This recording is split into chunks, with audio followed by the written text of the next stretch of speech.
अपने पशुओं के लिए चारा लाना है। तो स्वागत है दोस्तों आप लोगों का मेरे ब्लॉग में। कैसे हैं आप सब लोग? उम्मीद है कि अच्छे ही होंगे।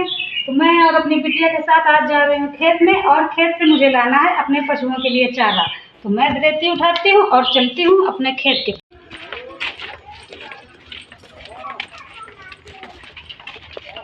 ये